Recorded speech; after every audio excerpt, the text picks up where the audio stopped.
What is going on, everybody? How are we all feeling? It feels like we just came above from being underneath the water for months. Cannabis caught a bid yesterday, and it was welcoming news. It saw some big movements. Ayr Wellness up 28%. I think there was a couple more. Jushi, Glasshouse, TerrAscend, all big moves. So far here in the market this morning, it looks like they're sticking. So with that, you're probably going to want to know what's next. Will we get a pullback? What can we expect going into next week? So now's the time. I know you guys have reached out a couple of times in the last few months to get Dan from the chart guys back on. There was nothing moving, so there was really no point at that given time. But guess what?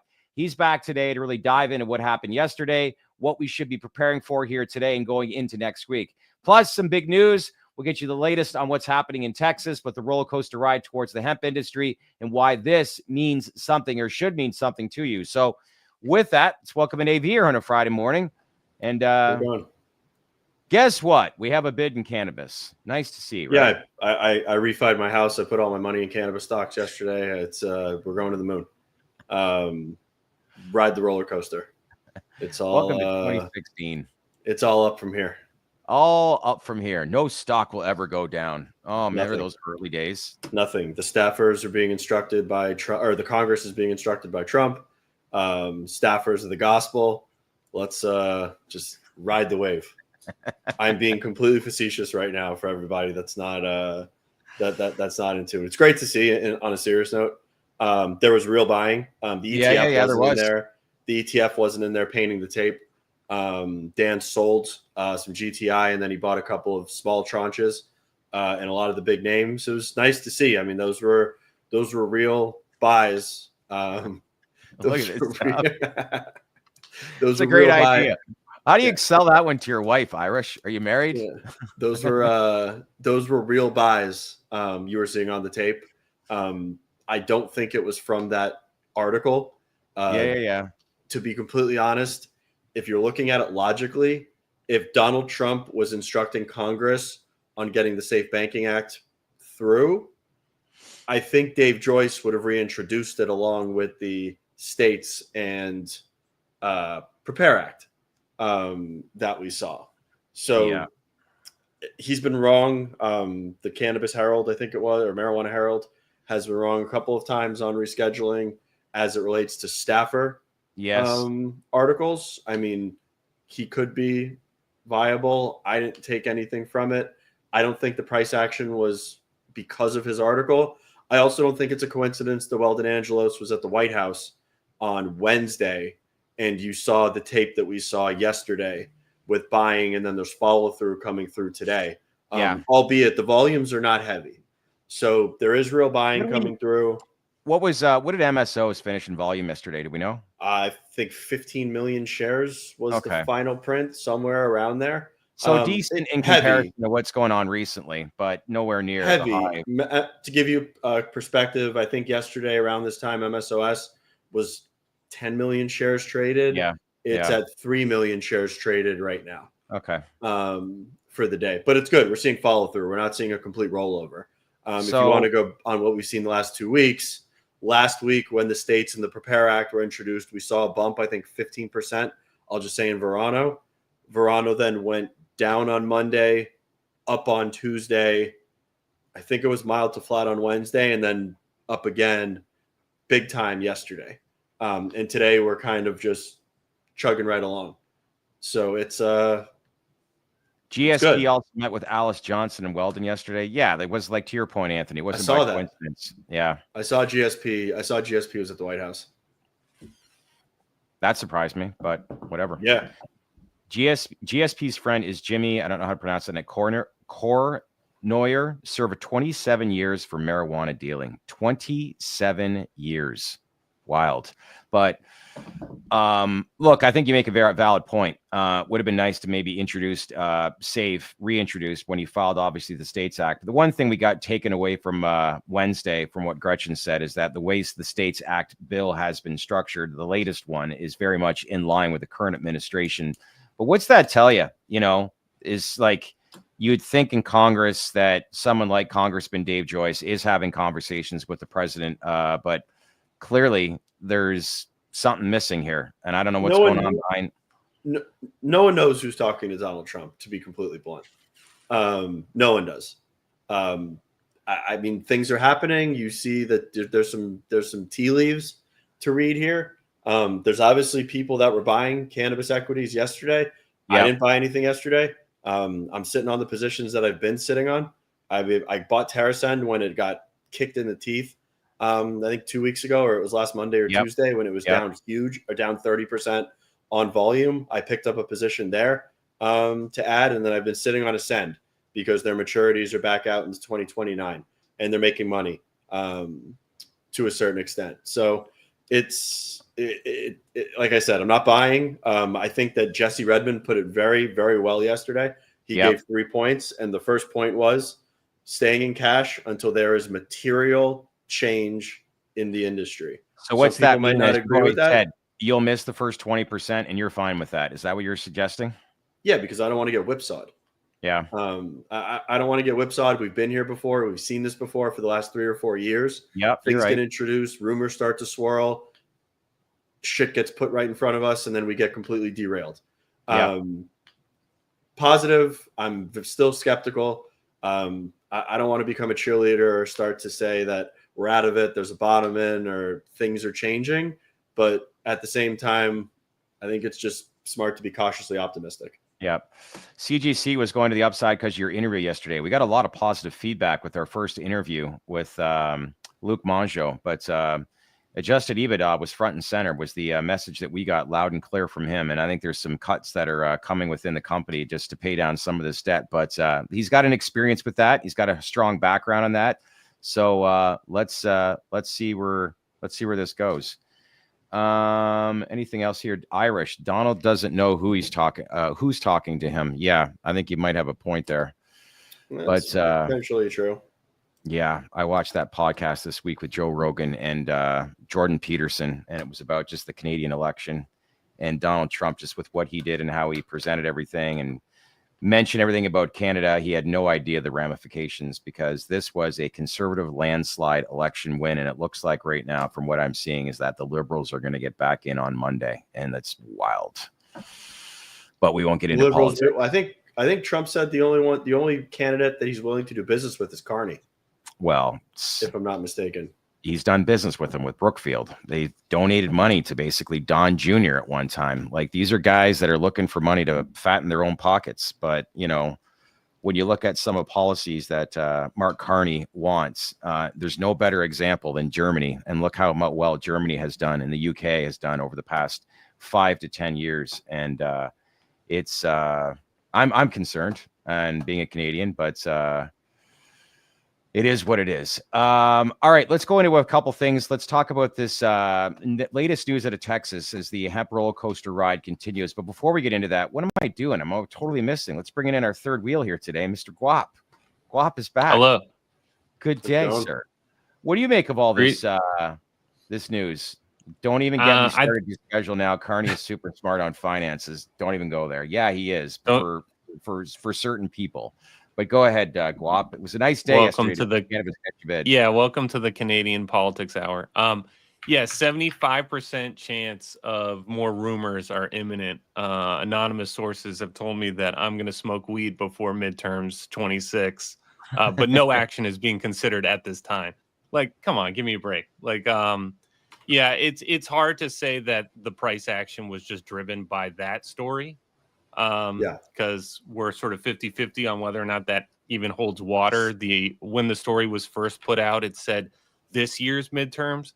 So if the guy doesn't even know when midterms are, I'm not buying it. But that was a lot of buying, and that's always good to see. But the setup for me, what I make of it is you have a lot of cannabis investors have been burned to the point where they won't believe anything until it actually happens, right? So I'd say the majority of cannabis investors fall into that category. If you're not already in that category, you're probably an eternal optimist who's full of hopium. And then you have a portion of the population who just don't believe Trump will do anything positive for anything they want, the cannabis in this case. So those aren't the same group of people. It's more like, if you add those two groups up, you have more like 75, 80, maybe even higher 5% of the people who are actually looking at the space fall into this group. And that's why I think you've seen prices sort of overshoot to the downside, and like a half credible rumor can shoot things up pretty quick. I fall into the camp of I try to stay neutral. But yeah, I do have a good feeling about this administration's ability to get something done. Well, look, everybody wants some sort of positive momentum. That's just how eager people are to want this industry to succeed. That have been following it for quite some time, myself included. This is why we are still doing this podcast for as long as we are. But, you know, happy burner, right? I would think some of us won't believe it after it happens, at least for a little while, because we've been waiting for so long. But I think that's just the reality is that we are now at a time in this industry where we just need news. That's it. Give me the news. Anything else you guys want to add? That just went silent for a second. Did we run out of things to talk about with cannabis? Maybe we did. Impossible. Well, I think the one guy's correct that Trump is going to let Democrats run on marijuana legalization for the 100th time in 2026. Yeah, exactly. It's a pretty good take. That's a very good take. Bishman. I don't think so. Yeah. Let's talk about Texas and latest news involving that. The roller coaster ride continues. Let's start with the recent appeals court ruling against Austin's marijuana decriminalization ordinance. Bring us up to speed here, Anthony. I guess, what are the key legal arguments being used to challenge against these local reforms? What should we know? So Ken Paxton is going to war with the will of the people in the state of Texas. What we've seen happen in Texas, in Austin, Dallas, there were a couple other jurisdictions that decriminalized the possession of cannabis on the municipal level, and he's going in and trying to overturn it. On Wednesday, they basically outlawed any jurisdictions putting these initiatives on the ballots moving forward regarding the decriminalization of cannabis.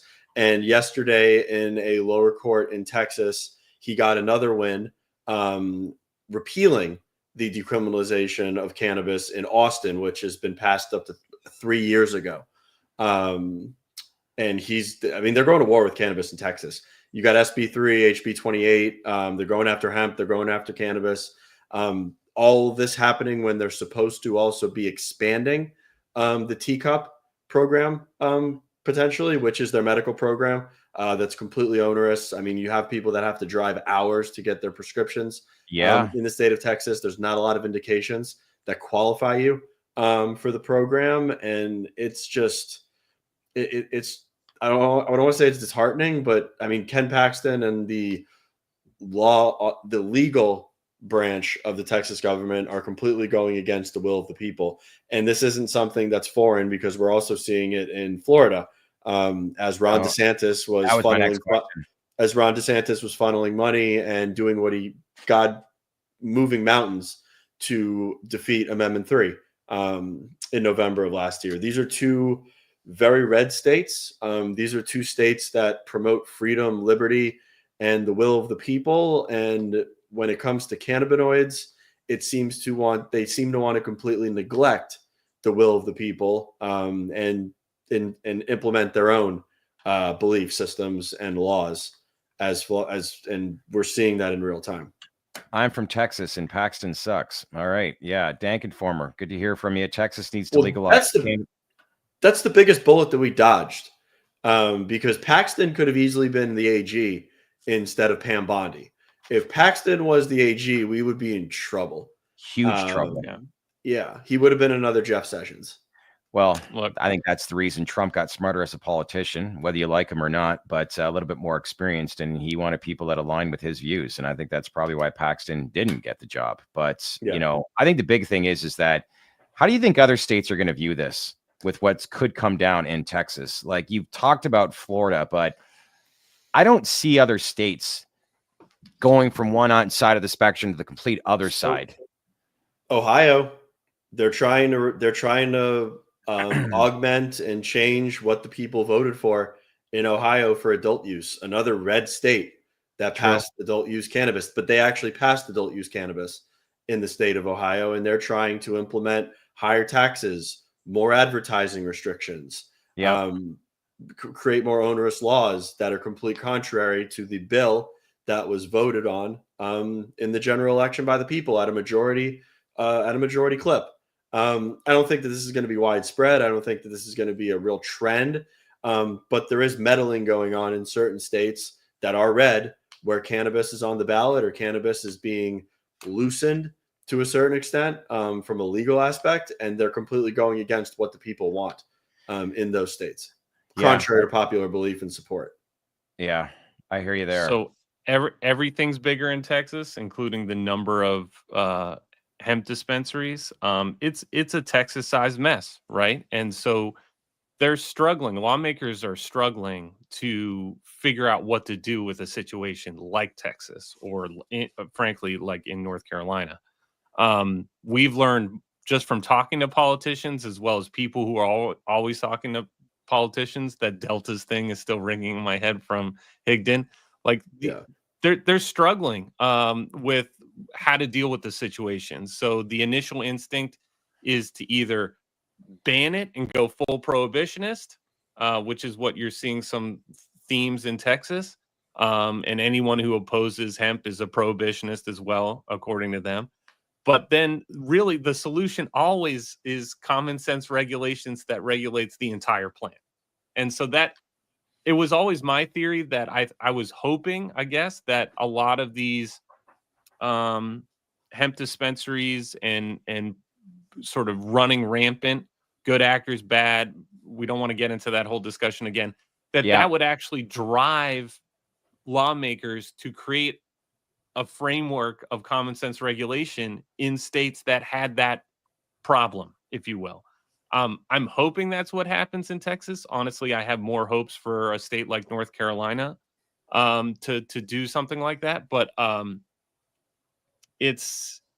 don't envy anyone who's operating in that state or trying to enact change in that state. That's a very tough situation. And I don't know. In the long run, I think it all works out with the plant, but this is a tricky one for sure. Yeah. So if I'm correct, Republican Joe Moody, he reintroduced a statewide cannabis decriminalization bill. So based on everything that we're talking here, like, where would that sit? And I know you guys don't have a big political background, but it'll be curious to see. Which state are you talking about? Isn't that from Texas or no? Did I read that wrong? I'm just asking because I know Guap mentioned North Carolina. I mentioned Florida. Sorry, that's never going to pass. A statewide decriminalization bill in Texas, as it relates to cannabis, that's not going to pass. Yeah. Ken Paxton and Governor Abbott will go down kicking and screaming and overturn the Constitution of the state of Texas before anything like that passed. I get it. Dude Bro writes, I'm up 25% on Cureleaf. Verano up 18% for Lance. And I think there was another one, 23% somebody had mentioned about Trulieve. Nice to see. Anna. Mark Landers writes, Indiana. I don't know what you're mentioning or what you're alluding to there. But good to see you, Mark, as usual. All right. So we're talking anything else you guys want to touch on here today? Feel free to ask any questions, anybody. We'll keep an open forum here today. And nice to see, like I said, cannabis catching a bid, and something we don't really talk about a lot about, but that's the whole reason why we put this show together in a nutshell from the beginning. But apparently yesterday, the WSWA, which is the Wine Spirits Wholesalers of America, did a fly-in into Washington, D.C., and part of those meetings, they were actively lobbying for Delta 9 beverages and to keep the loophole in the Farm Bill as it relates to 0.3% THC. So alcohol is coming in on the beverage front. They want hemp. They probably also do want cannabinoids as well. But the WSWA flying in and lobbying for those regulations to stay put and or protect that product category is a big deal. When alcohol starts to swing their weight and their dollars in Washington in favor of cannabis, but obviously within their own self-interest. Agreed. And they actually have money to lobby and sway. They've got a lot of money. As does hemp. They've got fuck you money, if we're being frank. They really do. They really do. Compared to the cannabis industry. 305 nights. Any news on Pennsylvania? Michael Bronstein's actually going to be back on Monday. We'll get an update on that. But I hear everything's progressing well. Negotiations are still ongoing, and they're good, informative negotiations. Actually, stuff that it's actually materializing, making progress. But here's hoping, all fingers crossed, that we get something announced probably by like the middle to middle part of the summer. I hate saying timelines, but that's some of the feedback we continue to get. But from what we hear, it's all heading in the right direction. So that's positive. Yeah. Guap, we haven't had you on since that press release came out from SNDL about 4.5% of share ownership of High Tide. Your story that you like, High Tide. Yeah, 5.4%. They filed the 13G passive investment. Yeah. Anyone else think High Tide is in play? I don't know what that means. I would assume is in play, meaning could they be bought out? Phil, you want to elaborate off of that? But I thought that was interesting news. And then SNDL, that announcement from 2 weeks ago. How many new dispensary locations was it that they and it was at 32 or 33? Yep. Yeah, I mean, we had Zach on pretty soon after, and so I'll let sort of Zach and Raj talk about it rather than me. But yeah, I mean, game recognized game. He was talking about look, I'm talking about Zach here. We're talking about free cash flow positive, NASDAQ listed, insulated from the US stalemate company, and they have they have some cash left. And they invested some of it in a competitor as well as a partner, right?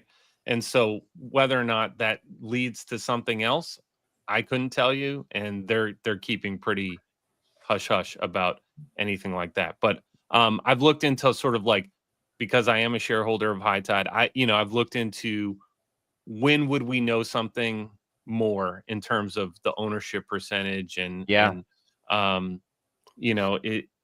there's some conflicting information, but yeah, if the ownership percentage goes from like 5.4% to 7% pretty quickly, there's probably going to be a refiling. But I don't know. I'd really be speculating. Could there be a partner that comes in and helps Sundial? The inflection point. The inflection point is going to be when Zach refiles the 13F versus the 13G. Because the 13G is a short form filing with the SEC that basically signifies that there's no sort of takeover bid or any sort of increasing in the position it's a passive in the short term investment. Passive. If he files a 13F, he's coming for High Tide. But he has to disclose what he wants to do. That being said, I think he fortifies his U.S. operations with Skymint and Parallel and some other things on the horizon before he went after High Tide.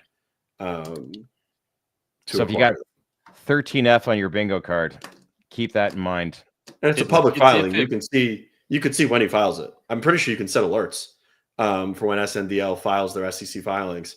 So they'll send you an email literally if and when they start to file anything. Lot of letters to keep straight, but it's actually if a 13G turns into a 13D, 13F is just sort of what I like to monitor is just institutional ownership. So if you go to certain websites, you can list out all the 13Fs and understand. You can see how many shares are owned by advisor shares. Correct. You can see how many are owned by 13D.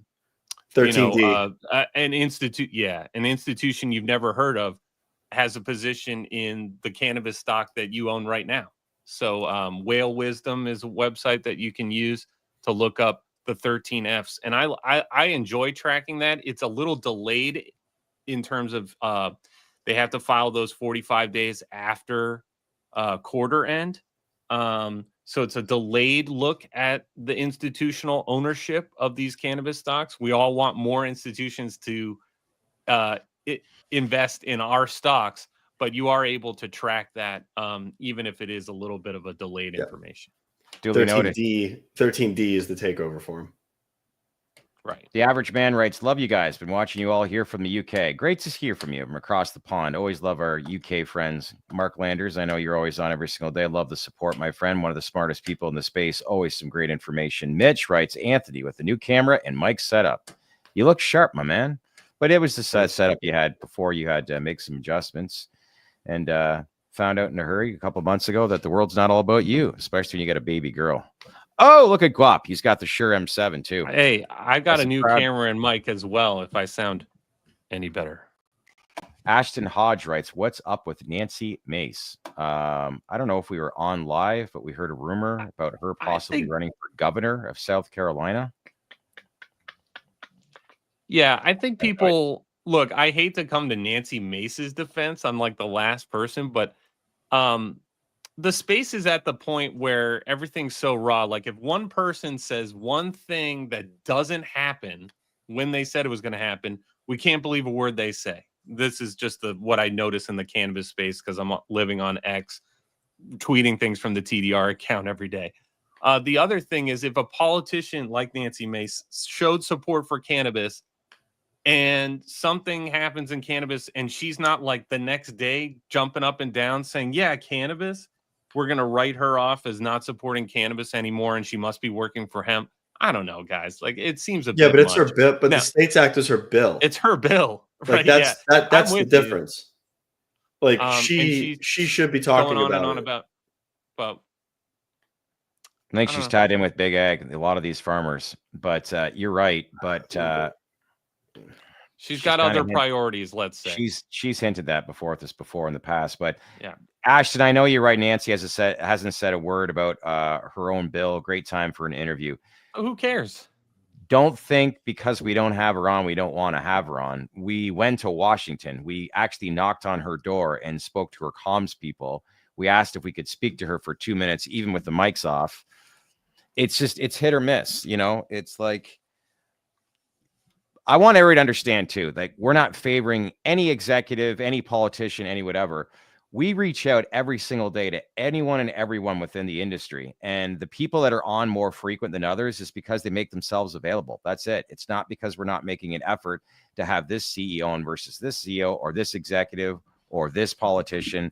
Politicians are extremely difficult to get on. As much as we're growing in this space, we still have to factor in that the industry is still relatively small. And for them to put their faces in front of a camera to talk about an industry that's still classified as a Schedule I drug, they don't want to get behind this, which is in some ways why they don't want to sponsor certain bills. And that's kind of the hill that we have to continue to climb. And the only time we ever get words in them is when Anthony and I and Guap go to Washington, put a mic in front of their face.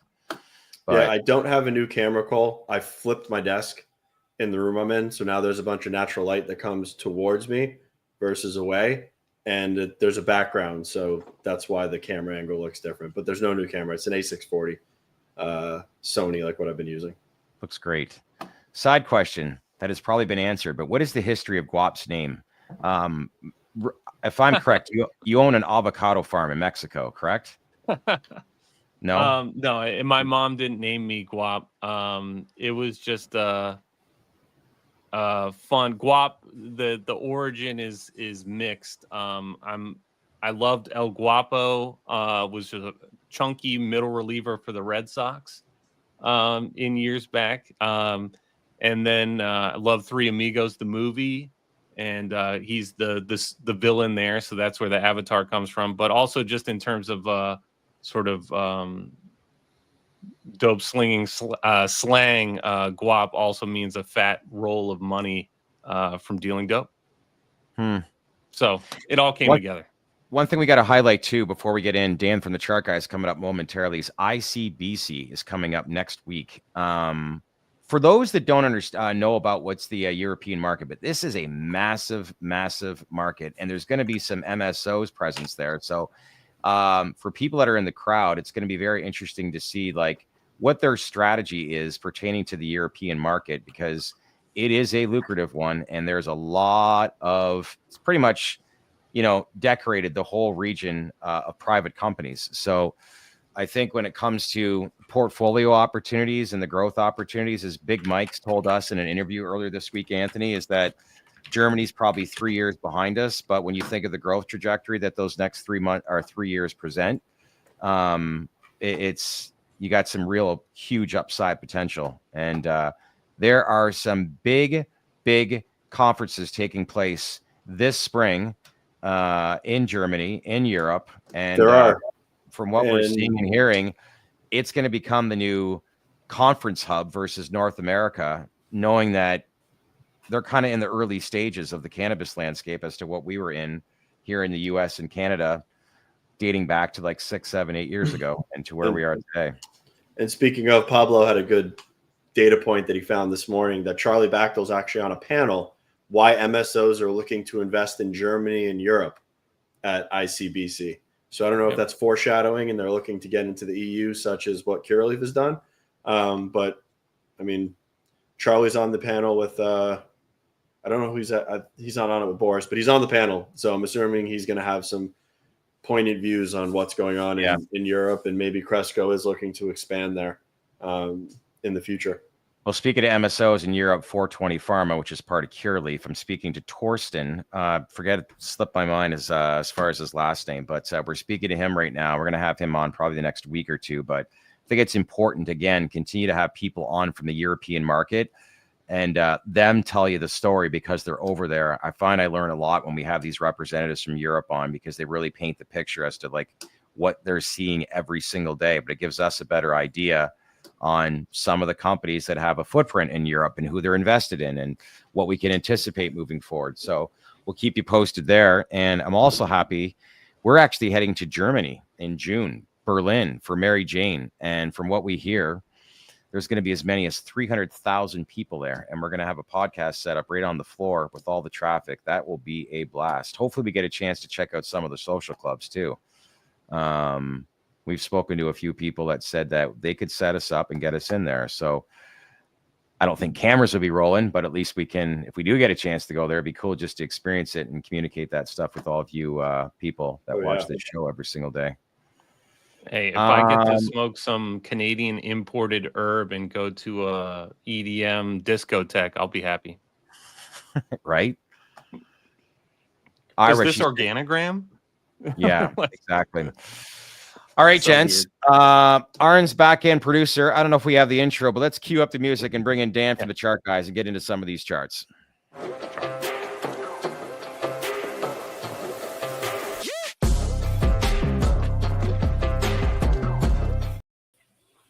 Happy Friday, sir. How are things? Good to see you. And you know what? It's actually a good thing when we see Dan from the chart guys on the Trade to Black podcast because we know something's up.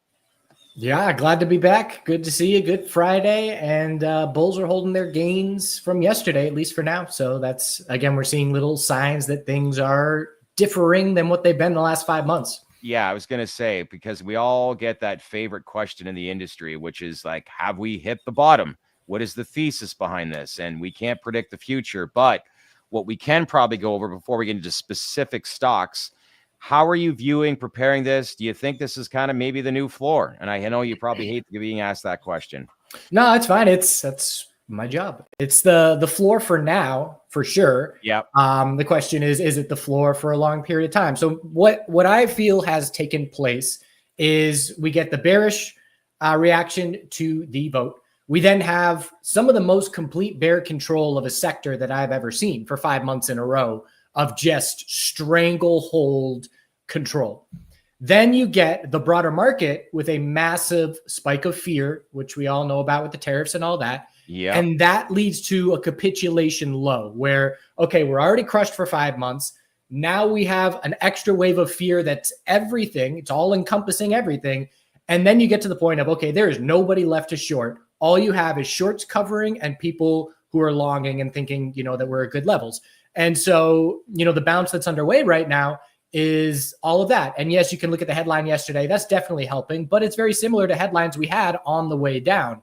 And a part of that, macro thesis for me of the broader market being an aspect of things is you look at crypto altcoins, a number of them bottomed the exact same day as MSOS, hit that all-time low, and they have the exact same 3-week bounce underway. And so, again, completely unrelated, just in the sense that they are the two highest risk sectors in any markets that you can play. And so you saw a little bit of risk on the last couple of weeks because a temporary fear bottom was set in the broader market. And again, we just got to see trend changes if we're going to believe that we can have follow through. So I've done a little bit of day trading. I'm not ready to establish long swing positions at this point, and still just taking it one day at a time. Have you been following Bitcoin at all? Yeah, Bitcoin's been my main focus the last few weeks because of relative strength to the NASDAQ. We just hit the strongest Bitcoin has ever been to the NASDAQ earlier this week. And then there were stocks that were giving me a heads up. MSTR, GME is now a crypto stock. Those stocks were showing me relative strength to Bitcoin, which was showing me relative strength to the NASDAQ. So I grabbed some swing positions in those names last week and looking for the monthly high or low in Bitcoin and liking how it's trading.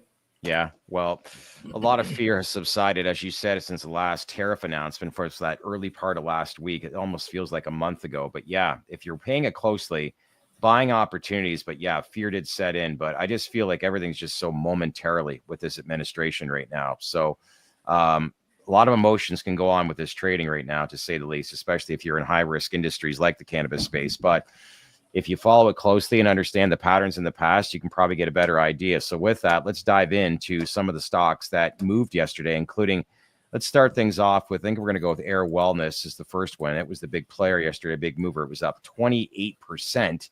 And I know a lot of retail investors will look at this and think it's an attractive one to buy. I still think proceed with caution because fundamentally there's a lot of unknowns right now. Well, there's not a lot of unknowns. There's just a lot of should I say, concerns regarding the company moving forward. But what are you seeing right now? What should we be paying attention to?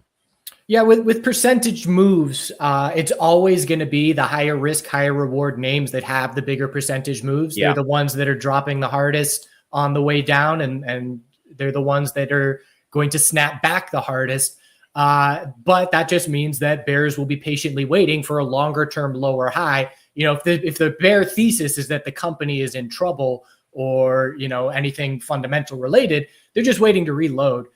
So again, you know, if you're a trader, the way that I approach things is I want to grab some of the stronger names, but I do also grab some of the most beat up names. And I'm just speaking in generalizations, whether it's crypto or whatever, to have a little bit of exposure in both, because again, you know, regardless of the fundamentals, it's just the mechanics that lead to some of that more significant bounce. They're more thinly traded.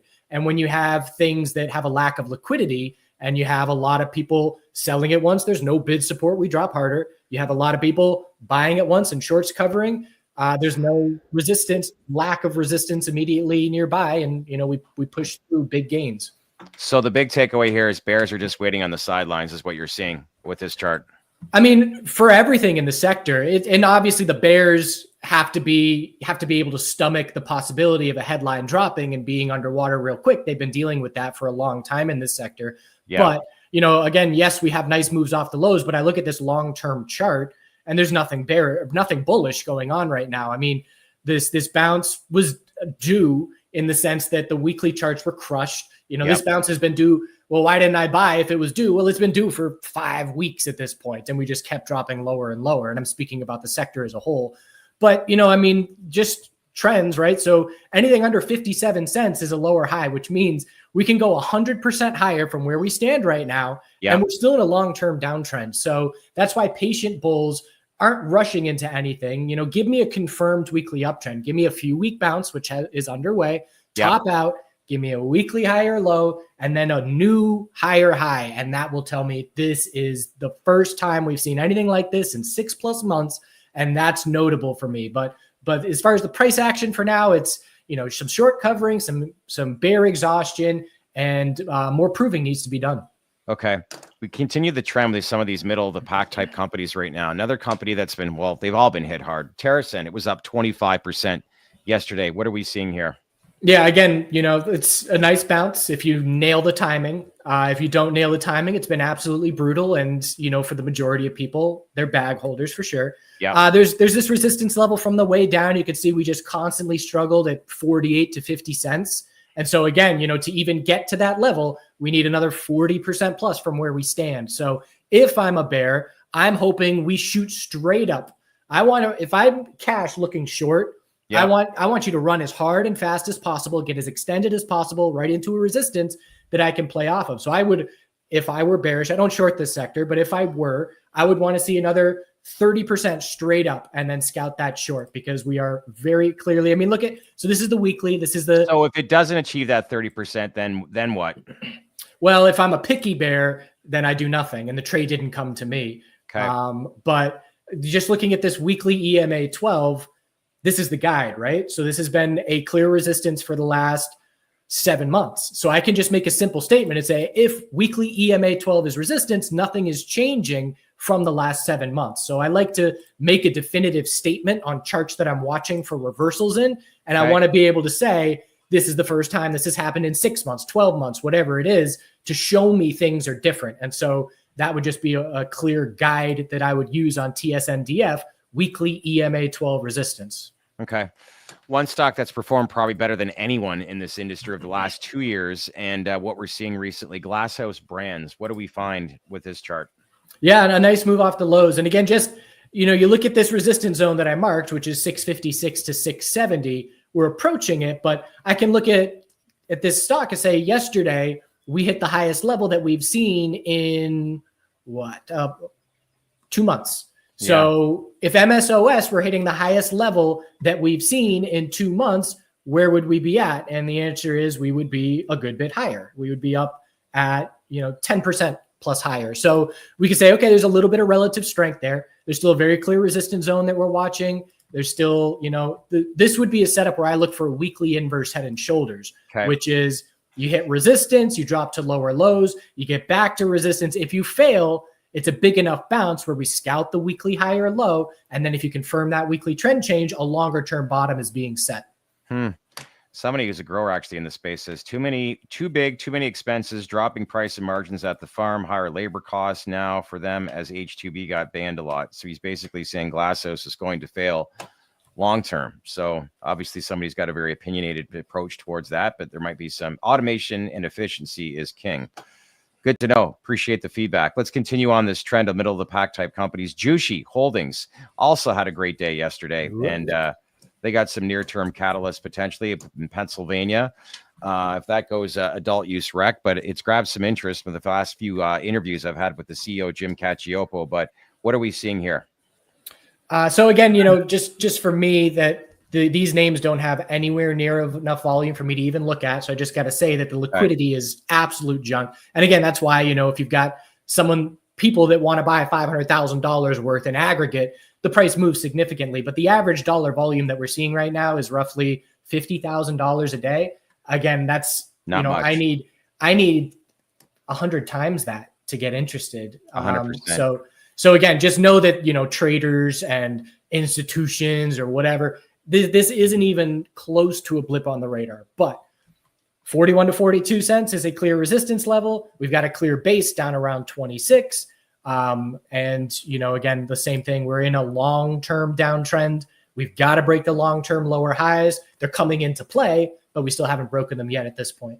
Okay. Let's now move to some stocks and senior exchanges. Let's begin with, I don't know if you have this up yet, but I actually had somebody reach out to me yesterday. They work in the greenhouse industry and understand it inside and out, and they became interested in Village Farms, VFF.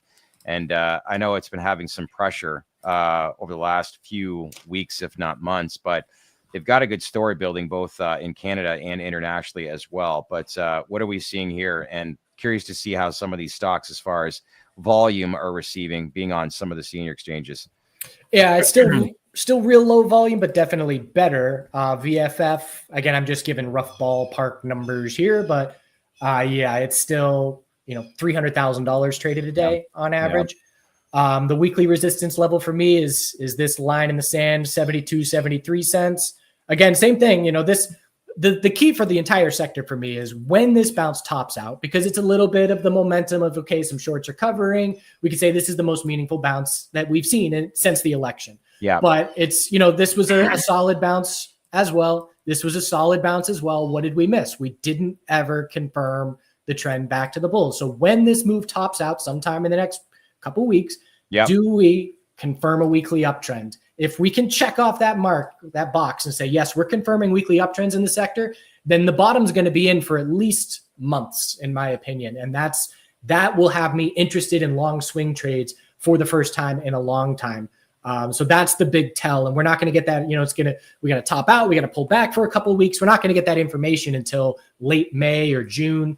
But at least the bulls are giving themselves space to have a chance, because none of the bounces the last 3 months could have even be possible. Yeah.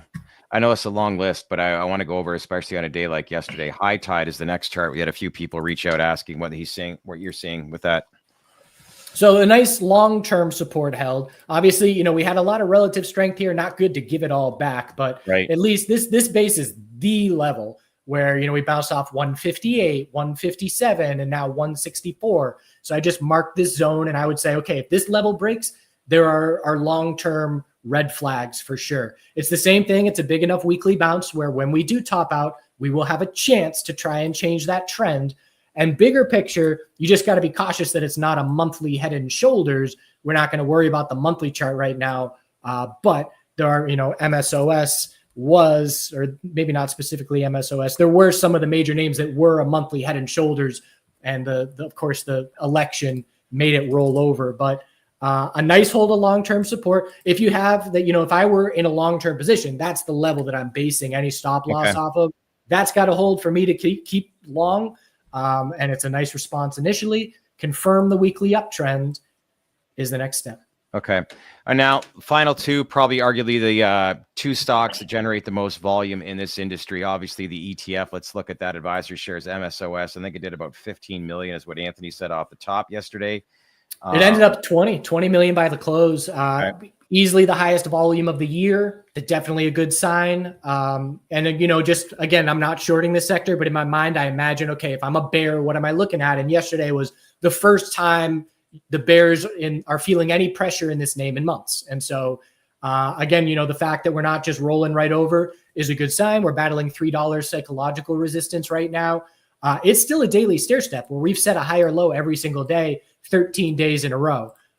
So, same thing on the weekly, confirm a weekly trend change, but there's enough going on where we could say this is the best bounce since the election 5+ months ago.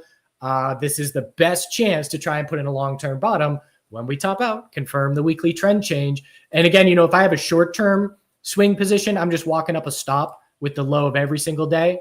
Hopefully the low of today is in at 280. I'd put a stop at 279 there on Monday. That would be my, to just walk it up and lock in some gains. I've been day trading it a little bit, just some little flips here and there on the headlines. But in terms of a swing, if I were going to look as an aggressive bull that is in cash, if I'm looking for a swing, it's making entries on weekly higher lows at some point down the line, maybe later May. But patience. We're going to add two more. We're down to three, not one. But let's talk about, obviously, CGC, and it generates a ton of interest. So what are we seeing with CGC on the NASDAQ? Yeah, same thing in terms of bottoming. We did establish MSOS doesn't have a ton of support established on the way up because it's a higher low every single day. Whereas CGC, this is establishing a support, higher low, higher high. So 103 is now a key level for the bulls to maintain. Next time we pull back, anything above 103 will be another daily higher low. So we're watching that daily uptrend.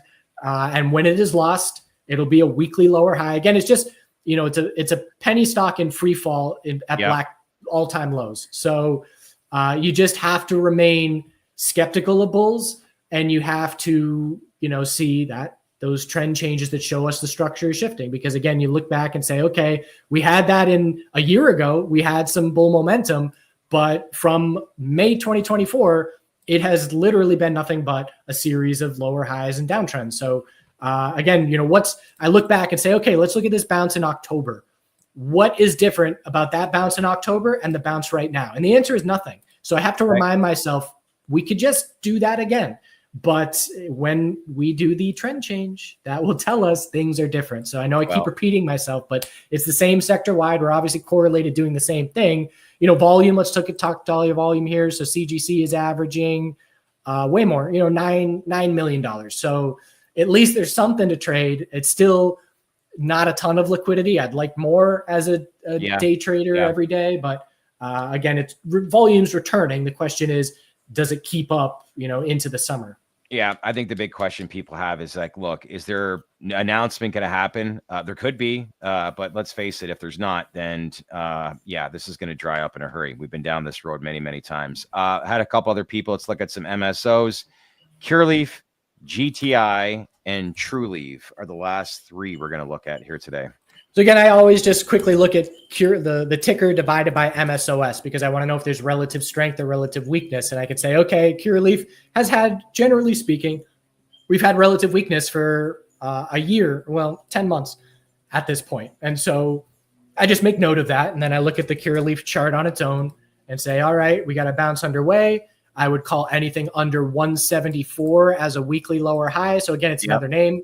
We can go 60% from here and still be in a weekly downtrend. So, you know, we had a lower high every single week for months. We broke that pattern at the bottom. Can we change that trend and tell us that something is different for the first time? I mean, a name like Cureleaf, we haven't confirmed a weekly uptrend since we topped out 1 year ago. And so give me the first, if I can say we are in the first weekly uptrend in over a year, that tells me clearly that something is structurally changing. All right. So Cureleaf, the final two, GTI and Trulieve. Did you bring those up? Yeah, green thumb. So again, I want to measure against MSOS, and I can say, okay, it's kept, you know, it's weakening a little bit. And we saw what, as Anthony mentioned, Dana Hearns, they sold some more GTBIF yesterday. Yeah, put them in some smaller names. So you can see that here. This is the weekly chart. So, you know, back in March, we were the strongest that we've ever been compared to MSOS. And it is shifting. We just technically confirmed a weekly downtrend. So what that just tells me is the relative strength is weakening a little bit, which means somewhere the relative weakness is strengthening a bit over the last 2 months. And so let's just look at Trulieve real quick. We know it got hit the hardest on the election. So it's been gaining relative strength the last 2 months. So there's just a little bit of a shift where GTBIF has been weakening a little bit. Trulieve has been strengthening a little bit. But as far as their individual charts, you know, green thumb's got a resistance zone 732 to 750. Bulls would love to see another leg up to try and shape up this inverse head and shoulders type of action. And TCNNF, a better bounce in the sense that its key resistance is closer in play. There's one level at 521 I'm watching. And again, you know, it looks to me like a long-term bottom is in for Trulieve for now.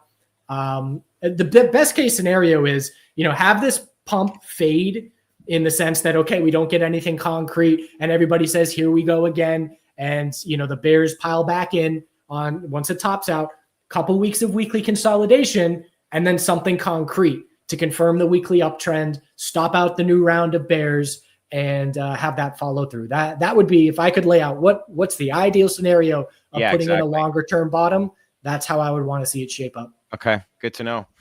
This has been helpful. Anybody wants to learn more, where do they find you again? We're all over the place. Chart Guys on YouTube or Twitter, definitely mostly focusing on other things. Recently, I'm trading every day. So, you know, I'm focused. Tesla's having a huge day. But we put out tons of free content. And if you want even just a slightly better understanding of technical analysis and trends, check out our website. Again, you could easily spend weeks digesting free content on our website. Yeah. It's been great. How's everything back at the homeland? I know like last time we spoke to you a few months ago with regards to the hurricane, everything back to normal now? For the most part, there's still areas that do look a little bit like a war zone, but they're cleaning it up slowly but surely. You know, we got Amish people helping build stuff out in the outskirts where it was hit the hardest. So it's definitely getting some form of normalization, but still a slow road. You know, I'm leaving all the downed trees in my yard just as a reminder. But it's fun to see the shift in terms of how nature is responding. And some of these big down trees are putting out fresh green, you know, trying to stay alive and create new limbs. So it's one big science experiment in my yard. We're like, the trees are like cannabis investors, just trying to stay alive, right, my friend? Yeah. Listen, always good catching up with you, and it's good to obviously get reconnected with you after a few months away, but hopefully we see a lot more action, but let's get back together next week and get more updates, okay? Sounds good. Have a great weekend. Right. Thanks, Dan. Appreciate your time. All right. A couple of questions with some of the comments. Yeah, what happened to Don? Don's, well, you can bring up Anthony and Bob again. That was great. Can't hear you. Can you hear me? I can hear you now. Yes, here. All right, here we go. What happened to Don? Nothing's happened to Don. He was on, what was it, last week or 2 weeks ago? His wife had surgery. She had, I think, both of her legs that were shattered. Is what he said. Hopefully, she's doing better. And I saw some going back and forth with Dirty the Grower. He's great. Who was commenting there? Was that you, Guap, or was that you, Anthony? That was me.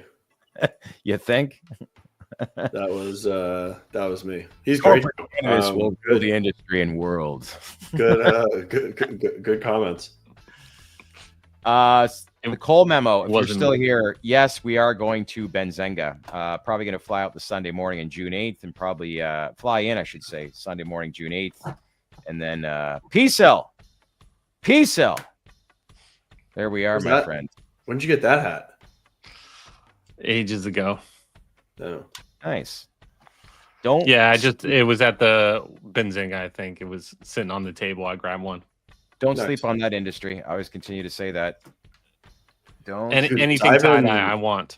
Sybin's had a freaking run. I mean, Sybin, when the market was getting kicked, I think it broke below $5 and it's back to $7.15. Mind Med's recovering. And it got hit hard with that. I watched that stock closely. But well, I got a little history lesson for you guys when you're ready. 631. All right, you know what? Without further ado, let's welcome back. It's time for Mic Drop with Guap. It's been a few months. Fire away, my friend. Just 1 month. I just got back from an awesome trip, which I'd like to recommend to everyone out there. Went to the Jamestown settlement in Virginia, followed it up with Colonial Williamsburg, and then the Yorktown battlefield. So if you're feeling a little low on patriotism, I highly recommend seeing where it all started. And I looked through it through the lens of my great grandfather John Lamb, who was actually right below Knox. Yes, that Knox, manning the artillery at Yorktown. So when Washington fired the first shot, it was actually with one of my ancestors there. So looking through that lens, he was part of the Sons of Liberty, noted anti-federalist, communicating via letters with some well-known folks. It's just interesting to see that the same, sort of like the saying about if you don't study history, you're doomed to repeat it. They were having very intense debates between Hamilton and the Patrick Henrys of the world about the role of the federal government and how much of it should be a states' rights issue versus sort of an overreaching federal government, which Hamilton was going for. So that's why we have the Bill of Rights. It's also why we have the 10th Amendment, which just to make that clear what that is, the power is not delegated to the United States by the Constitution, nor prohibited by it to the states or reserved for the states, respectively, or the people. We're having that same debate kind of play out here in cannabis. So it's just interesting to be sort of where it all started 250 years later. And we're still having that. Yeah, we're still having that debate.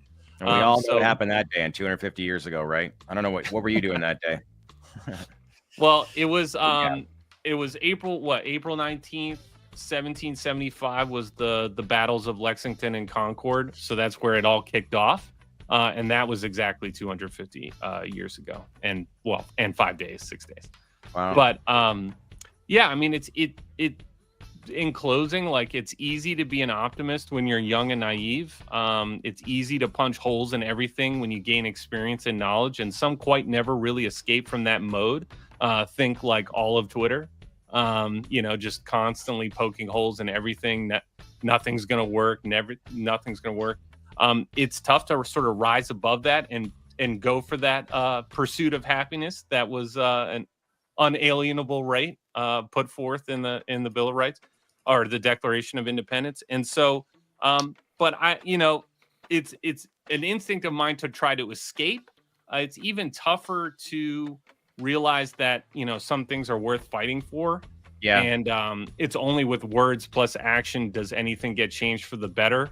And I certainly felt really rejuvenated after that trip in, you know, feeling like we're doing the right thing here. And we could always do more, and everyone at home could do more. Call their senators, call their state reps.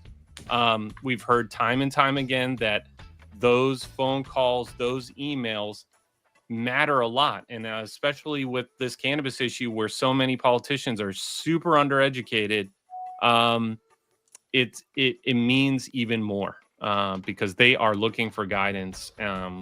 We've seen it over and over again. So this is how our system of government works.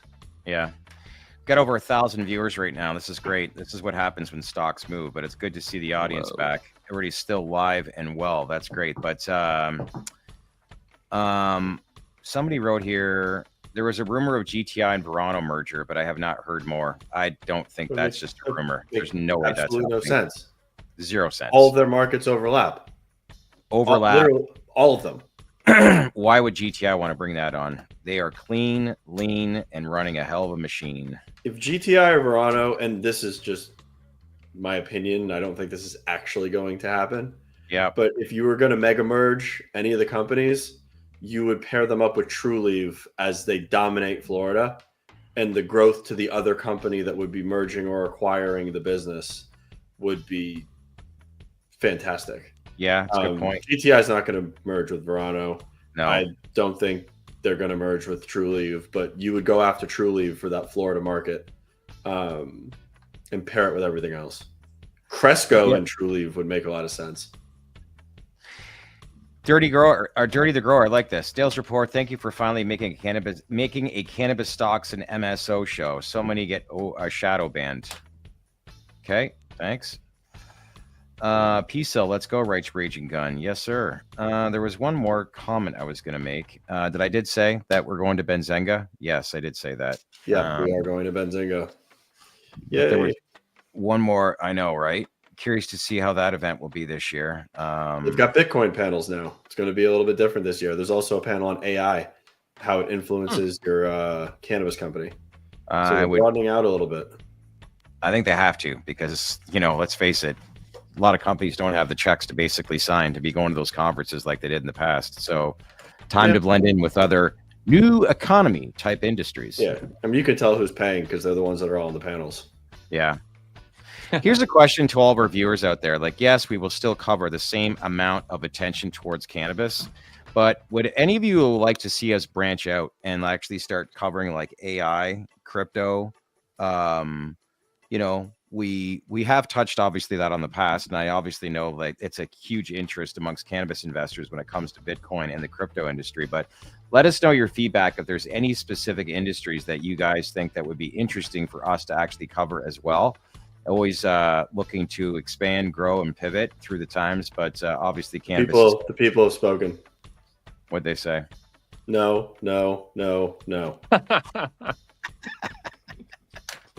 All right. Moving along, our next story. This just in. TDR will remain focused solely on cannabis. People More spoke. psychedelic. Yeah, they did. You opened it up, and the people spoke. Yeah, Mary Jane's my first love, and I'm never going to leave her. That's just it. I tried other industries, and man, oh man, the metrics did not lie. And I'm just like, can't do this. Oh, that's what we should do. We should start talking about China. Think so? Yeah. China and pot business. Phil's onto something. Psychedelics, yes, Wild Bill. We do talk about that, and obviously, advisor shares of their ETF still. They are a sponsor, and I will be very transparent with that. And they do the segments on Wednesdays with us. But I know some of you always say like we always talk about the paid content or the paid clients, and I'm like, no, we're not like that. Even if we have paid clients on, I'm still not going to do stuff promotionally because you can't lead people down the wrong path. But start covering the Ukrainian conflict. Yeah, we're not going to do that. All right, gents. Appreciate the time and effort here today. This has been a great show, and let's watch how the markets perform here and see how we close, but heading into next week. But good info from Dan from the chart guys, and hopefully we get to see some price movement heading into next week and have him back on again. But I think the takeaway is if we don't get any announcements, this is just going to become stale again. But if we do get an announcement, then this is just the beginning, and it's still got big upside potential. So OnlyFans interviews, writes Tony. All right, we're rambling now. You're right. We're gonna start talking about. You could do a sports show for sure, though. Yeah, we're not doing sports. That's a little oversaturated. All right, everybody, I'm going to shut up now. Enjoy the rest of your day and enjoy this weekend. We'll see you back here. Watch those markets.